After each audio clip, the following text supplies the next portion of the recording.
به نام خدا. سلام، من محمد جوادم. بعد از 8 ماه ما برگشتیم. خیلی اتفاقات تو این مدت افتاد. اول از همه تسلیت میگم به خاطر دوستانی که از دست دادیم، به خاطر اتفاقاتی که هممون متحمل شدیم تو این مدت. خب خیلی از دوستان بهمون پیام دادن، چه توی یوتیوب زیر کامنت ها، چه داخل تلگرام و اینستاگرام بهمون لطف داشتن. خیلی خلاصه توضیح دادم داخل تلگرام توی وایس که چرا نبودیم، اتفاقاتی که حالا پیش اومد و اینکه از این به بعد یکم حرفه‌ای‌تر قراره تو حوزه یوتیوب با هم دیگه تولید محتوا رو یاد بگیریم. دیگه مثل قبل مثلا برنامه‌های مثلا کپکات و اینشات و اینا رو روش فوکس نیستیم. ممکنه برنامه لایت موشن، ممکنه ای آی، ساخت عکس، ساخت ویدیو با ای آی رو با هم دیگه هم آموزش ببینیم. تو این مدت هم خب من تو حوزه تدریس فعالیت نمی‌کردم، ولی یه گوشه داشتم برای خودم کار می‌کردم. پیام‌های شما بهم انگیزه داد که دوباره برگردم با دوستان حرفه‌ای‌تر بتونیم تولید محتوا رو جوری بهتون آموزش بدیم که دیگه نیازی به شخص دیگه ای نشه باشید برای آموزش دیدن. امیدوارم مثمر ثمر بوده باشه. همیشه بهم انرژی دادید، همیشه بهم لطف داشتید. دستبوستتون هستم همیشه و دوستتون خواهم داشت. از این به بعدم مطمئن باشید هر کاری از دستم بر بیاد برای اینکه تولید محتوا رو بخوام درست و اصولی بهتون آموزش بدم ازش دریغ نمی‌کنم و ازتون میخوام که چنل ما رو حمایت کنید. مثل همیشه لطفتون رو شامل حال ما بکنید تا ما هم با انگیزه بتونیم بهتون آموزش‌های بهتری رو در اختیارتون قرار بدیم. پس بزن بریم.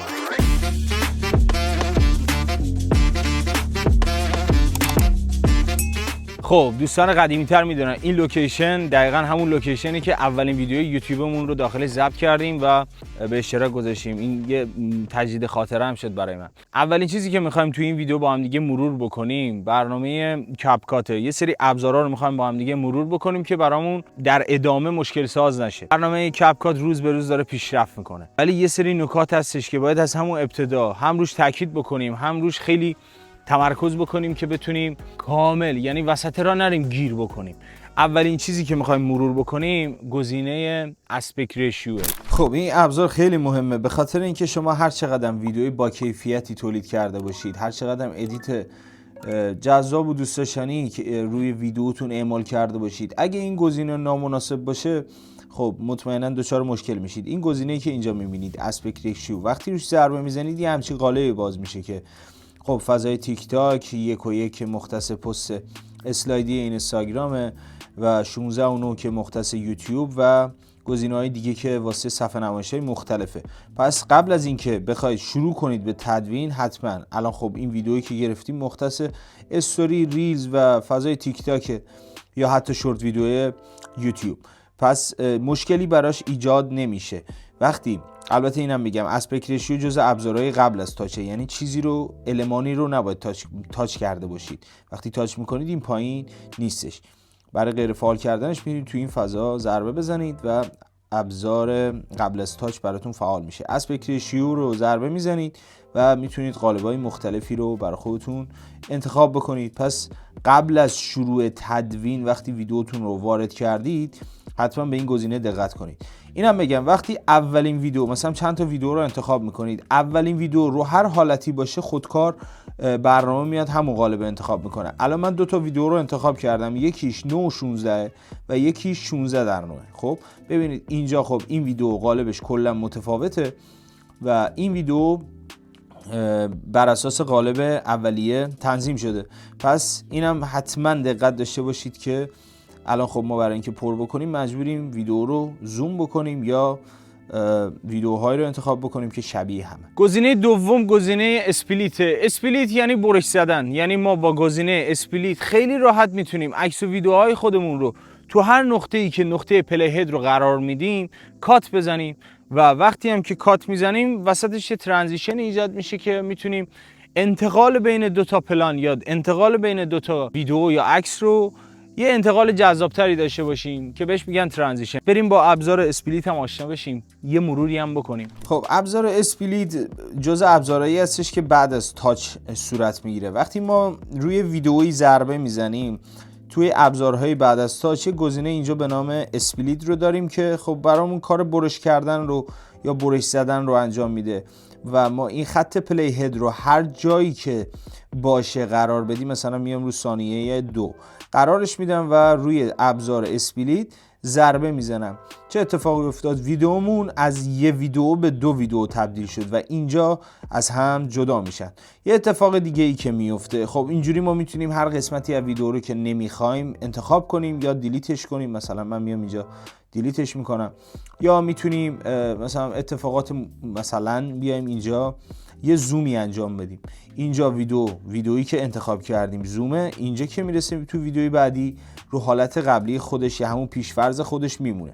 پس اسپلیت یا برش زدن میتونه این دسترسی رو به ما بده. هر قسمتی از ویدیو رو که نیاز نداریم یا میخوایم تغییراتی رو ایجاد بکنیم با این گزینه جدا بکنیم. خب بعد وقتی که اسپلیت میزنیم ببینیم اینجا یه خط مربعی شکلی داریم که بین هر پلان این خطه هستش که بهش میگن ترانزیشن، یه جورایی پل ارتباطی بین 2 تا پلانه و این وسط ما میتونیم روی با ضربه زدن روی این گزینه بیایم پلای ارتباطی رو به شکل‌های مختلفی که تو این قسمت دارید میبینید، شکل‌های نوری داره، شیک داره، اینا رو قبلا تو ویدیوهای قبلی کامل توضیح دادیم، فقط داریم مرورش میکنیم. مثلا میایم این قسمت لایت رو انتخاب میکنیم، اینجا ویدیو زومه و اینجا با یه نور جذابی ویدیو زوم اوت میشه. حالا بذارید یه ویدیوی دیگه انتخاب بکنم، یه ویدیوی دوم. ببینید اینجا ویدیو زومه و اینجا این ویدیو رو داریم میبینیم و اینجا میریم تو تصویر دیگه، ولی خب دیگه انقدر ساده نیست. ما میتونیم خیلی راحت با ترانزیشن ها این انتقال تصویر رو جذاب‌تر بکنیم. گزینه بعدی گزینه تکسته. تو برنامه کپکات ما یه سری مشکلات برای فارسی نویسی داریم که یه ویدیو کامل براتون گذاشتیم و فارسی نویسی داخل برنامه کپکات کامل توضیح دادیم، ولی الان می‌خوایم هم فونت رو یکم بهش بپردازیم، هم فارسی نویسی و هم یه مروری هم بکنیم چجوری میتونیم متن زیباتری داخل برنامه کپکات اجرا بکنیم و روی ویدیوهامون تکست یا کپشن بذاریم. گزینه بعدی گزینه تکسته که اینجا وقتی بخوایم وارد بشیم تکست نویسی بکنیم، اینجا یه گزینه داریم به نام تی. اینجا که روش ضربه میزنیم کلی ابزارهای مختلف داره که خیلی باش کار نداریم. مثلا میایم اینجا مینویسیم MJ گرافی، یه متنی رو مینویسیم، درسته؟ از این بخش میتونیم فونتش رو انتخاب بکنیم که فونت‌های خیلی جذاب و خیلی زیادی داره که میتونیم خودمونم فونت اضافه کنیم که الان بهتون میگم در ادامه. تو بخش استایل ما میتونیم شکل شمایل فونتمون، رنگش یا استروک بدیم، مثلا دورش رو بیایم رنگی کنیم، مثلا ببینید. خب و قسمت مثلا افکت های مختلف مختص برنامه کپکات رو داریم که میتونیم از طریق این افکت ها و جلوه هایی که داره بیایم فونتمون رو انتخاب بکنیم. انیمیشن ورودی و خروجی هایی بهش بدیم که میتونه کارمون رو خیلی جذاب بکنه برای شروع یا ورود ویدیوهامون، خیلی میتونه به کارمون بیاد. تو بخش بابل میتونیم یه حالتهایی مثلا داخل مکعب، مستطیلا یا داخل دایره ها و شیپ های مختلفی بیایم قرارش بدیم. تو بخش پریست هم میتونیم یک فونت و یک شکل و شمایل یا حتی افکت رنگی رو براش انتخاب بکنیم و اینجا تو بخش سیو از پریست رو بزنیم برای خودمون ذخیره کنیم دیگه. اگر مثلا تعداد ویدیوهای زیادی داریم که میتونه از اون پریست پیروی بکنه، اینجا پریستمون رو ذخیره میکنیم و دیگه نیازی نیست بریم از نو افکت بدیم، انیمیشن بدیم، فونت بدیم و این تغییرات رو دوباره ایجاد بکنیم. دیگه خیلی راحت میتونیم از بخش سیو پریست اینجا بیایم روش شروع کنیم اون تغییرات رو بلافاصله ایجاد کردن. تو بخش تمپلت، تو بخش تمپلت سری قالب‌های آماده است برای متنمون که ما میتونیم یه سری انیمیشن ها، یه سری حرکت های خاصی داره که میتونیم هر کدومش رو انتخاب بکنیم. بذارید یکیش رو انتخاب بکنم. خب الان این تمپلت ایجاد شد. ببینید الان چه اتفاقی افتاد. یک انیمیشن، یه افکت تصویری جذاب داره. بذارید من اینو بزرگش کنم. اینجا الان ببینید متن من رو ببینید، یک انیمیشن، یه افکت جذاب داره که قابل تغییره. میتونم رو ضربه زدن روش برم، بیام مثلا همون تمپلت رو کاستومایزش کنم، بیام مثلا فونتش رو عوض کنم، یا حتی میتونم بیام انیمیشنی که خودش داده رو ببینید، خودش یه انیمیشنی داده دیگه، میتونم انیمیشنش رو تغییر بدم و شخصی سازیش کنم. خب و اینم از تکست تمپلت. حالا چجوری فارسی نویسی کنیم؟ بعد چیکار کنیم؟ میریم تو بخش تنظیمات خود برنامه کپکات، تو بخش اپ لنگویج، اینجا زبان برنامه رو میذاریم روی عربی یا اردو، این پایین اینجا. خب و اینجا دیگه الان ما میتونیم فارسی داشته باشیم، یعنی کیبورد فارسی داشته باشیم. میریم داخل، اینجا مثلا مینویسم، به نام خدا. خب الان این چیزیه که برای من نوشت و خب قابل قبوله دیگه، سالم نوشته دیگه، هیچ مشکلی نداره و بازم من میتونم همه چیز رو تغییر بدم، همون افکت ها، همون انیمیشن ها، همه چیز رو میتونم تغییر بدم. ولی چیزی که ما میخوایم اینجا یاد بگیریم، ببینید ما میتونیم بیایم تو بخش العربیه، یعنی فونت های عربی. یه سری فونت ها هستش که به کار میاد، یعنی این فونت های مناسب و جذابیه به نظر من. خب ولی خب یه سری از فونت ها هستش که شما خودتون دارید، دانلود کردید و میخواید استفاده بکنید. اون موقع باید چیکار بکنید؟ مثلا من تو تلگرامم این فونت رو میخوام ذخیره کنم، سیو تو فایل رو میزنم، سیوش میکنم و میام تو برنامه کپکات، میام تو بخش آخر نوشته خطوطی. خب دیگه عربیه دیگه کارش نمیشه کرد. حالا از بخش اضافتل میزنم و میرم تو قسمت دوم. ببینید اینجا اون فونتیه که من دانلود کردم و از تلگرام ذخیره کردم داخل سیو فایلم. هر کدومو که بخوام میتونم روش سلکت کنم و وارد کنم و هر اتفاقی که میخوام رو رقم بزنم. به همین راحتی هم میتونید فونت اضافه کنید و خیلی برنامه رو برای خودتون جذاب‌تر کنید. یکم هوا شرجیه این بالا. گزینه بعدی که قراره مرور بکنیمش افکت یعنی جلوه های تصویری. یه سری جاها ما میخوایم روی ویدیوهامون یه سری احساسات رو تزریق کنیم که توی تصویر میخوایم این احساسات رو درگیر بکنیم که تو بخش افکت ها میتونیم خیلی راحت این کار رو انجام بدیم. مثلا تو بخش افکت، ویدیو افکت، یه بخشی داریم به نام ریترو که یکم حالت نوستالژی داره، یا مثلا بخش گلیچ یکم حالت خرابی یا نویز و این مسائل داره که میتونه خیلی جذاب بکنه ویدیوهامونو اگر منظوردار و هدفدار بخوایم این کار رو انجام بدیم. خب برای اینکه بتونیم جلوه‌های تصویریمون رو انتخاب بکنیم کافیه بیایم تو بخش افکت جزء ابزارهایی هستش که هم قبل از تاچ هستش، یعنی ما چیزی رو لمس نکردیم، هم بعد از تاچ هستش که اینجا وقتی تاچ هم میکنیم ببینید این افکت میاد. فرقشون رو قبلا گفتم، ولی خب اینجوریه که وقتی این افکت رو میایم به صورت قبل از تاچ وارد میکنیم، بذارید من یه افکتی رو وارد بکنم. خب این افکت رو وارد کردم، وقتی تاییدش میکنم ببینید به صورت یه لایه جدا برای من این پایین میاره که من میتونم خب کوچیکش کنم، میتونم بکشمش تا آخر برای ویدیوهای بعدی هم انتخابش بکنم. ولی فرق بعد از افکت بعد از تاچ اینه وقتی ما ویدیویی رو انتخاب میکنیم بعد میایم تو بخش افکت ها، ویدیو افکت، این افکت رو اعمال میکنیم، ببینیم فقط روی اون ویدیو اعمال میشه، یعنی ما دیگه نمیتونیم بیاریم روی این ویدیو هم اعمالش کنیم. پس این فرق افکت قبل از تاچ و بعد از تاچ بود. خب و حالا تو بخش افکت ها که وارد میشیم چند تا بخش داریم که ما فعلا با ویدیو افکت کار داریم. تو بادی افکت بعداً بهش میرسیم که یه سری گزینه‌ها هستش.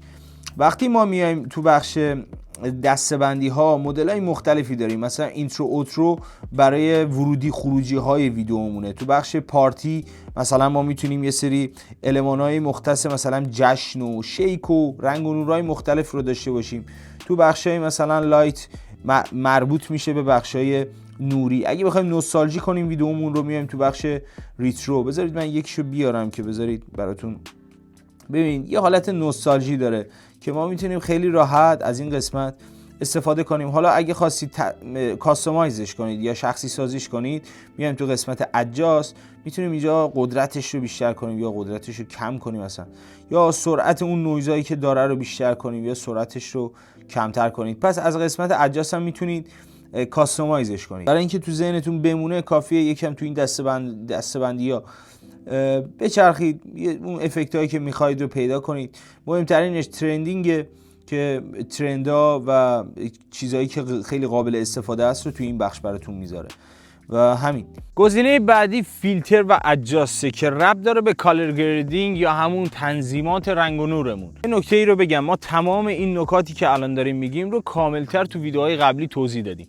ولی برای اینکه از الان میخوام یکم استارت قوی‌تر بزنیم، یه سری چیزا رو گسترده‌تر و حرفه‌ای‌تر و عمیق‌تر یاد بگیریم، یه ویدیو گفتیم برای شروع بذاریم که یه آپدیتی ذهنمون بشه تا بتونیم در ادامه دیگه به مشکل بر نخوریم. ممکنه یه سری از دوستان یه سری چیزا رو یادشون رفته باشه، این ویدیو میتونه براشون یادآوری کنه.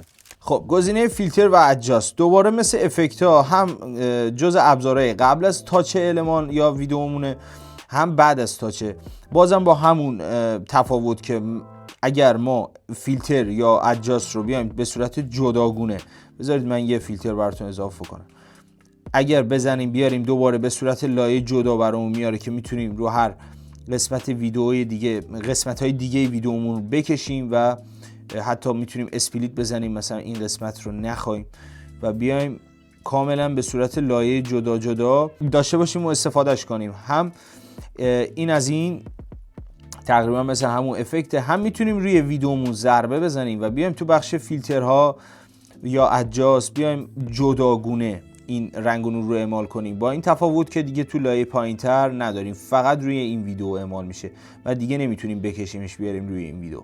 پس اینم از این. و توضیح کلی بخوایم بدیم اینجوریه که فیلتر یه تنظیم رنگ و نور از قبل تعیین شده است، توسط ادیتورها آماده شده و توسط برنامه کپکات در اختیارتون قرار میگیره که میتونید با یه کلیک ساده مثلا هامبل یه حالت دارک مانند به ویدیوتون بدید، یا قسمت مثلا GTA با سرچ کردن این ساده. ببینید الان مثلا این خودش یه افکت خیلی جذابه، میتونه برای یه سری تمای ویدیو جذاب باشه. تو بخش سرچش هم مثل افکت ها میتونید سرچ کنید، مثلا من اینجا می نویسم GTA. اگر دوستانی که بازی GTA کرده باشن میدونن یه همچین تمی داره دیگه و ما با یه ضربه میتونیم اون تم رو انتخاب کنیم. ببینید با یه سرچ ساده تونستیم تم رنگی فیلم اوپنهایمر رو تقریبا بیاریم داخل برنامه کپکات که میتونیم از این قسمت شدتش رو کم و زیاد بکنیم و حتی میتونیم شخصی سازیش بکنیم. چجوری؟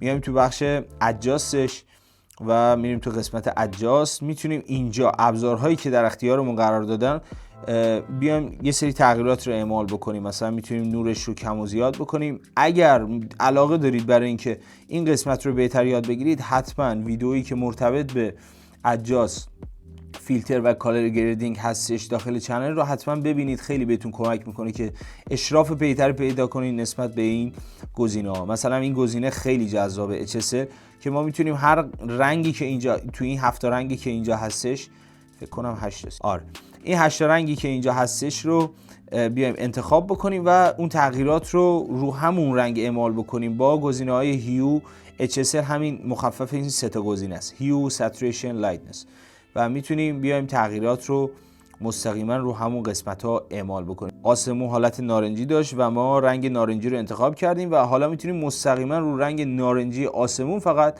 تغییرات رو اعمال بکنیم با این سه تا گزینه. پس اینم از این. بریم برای آخرین گزینه و گزینه آخر که میخوایم با هم دیگه مرورش بکنیم اوورلی. در ادامه ابزارهای دیگه ای هم هستش که باهاش کار میکنیم، سعی میکنیم تو اون ویدیوها هم هر وقت که داریم هر ابزاری رو استفاده میکنیم کامل بهتون توضیحات رو بدیم که دوستانی که تنبلن ویدیوهای قبلی رو ندیدن ویدیوهای بعدی رو دیدن بتونن کامل همه چیز رو یاد بگیرن. گزینه اوورلی که برنامه کپکات یه قابلیت خیلی خوبی که داره اینه که ما میتونیم لایه‌های مختلفی رو روی همدیگه قرار بدیم. گزینه آخر گزینه اوورلی هستش که به ما دسترسی‌های خیلی زیادی رو میده. ما میتونیم از اینجا داخل برنامه بیایم بزنیم رو اوورلی و اد اوورلی، وارد گالریمون بشیم، عکس و فیلم‌های خودمون رو اضافه کنیم. مثلا این دور کادر گوشی رو ما میخوایم بیاریم داخل برنامه کپکات تو بخش اوورلی. خب یه PNG ساده است. خب و میتونیم الان یه قاب برای گوشیمون درست کنیم. چجوری؟ حالا میتونیم ببریم داخل گوشی یا میتونیم برعکسش کنیم، اینو ببریم بالا و اون ویدئوی بالایی رو بیاریم پایین، یا میتونیم از بخش اوورلی بریم عکس و ویدئوهای خودمون رو وارد کنیم. بذارید من یه عکس از خودم وارد کنم. الان این گزینه، این عکس رو من از داخل اوورلی آوردم روی ویدیوم قرار دادم. حالا میتونم ببرمش بذارم این گوشه، بذارم این گوشه برای خودم به عنوان عکس استفاده کنم. خیلی کارا میشه کرد تو بخش اوورلی، گفتم قبلا بهتون خیلی دسترسی‌ها به ما میده.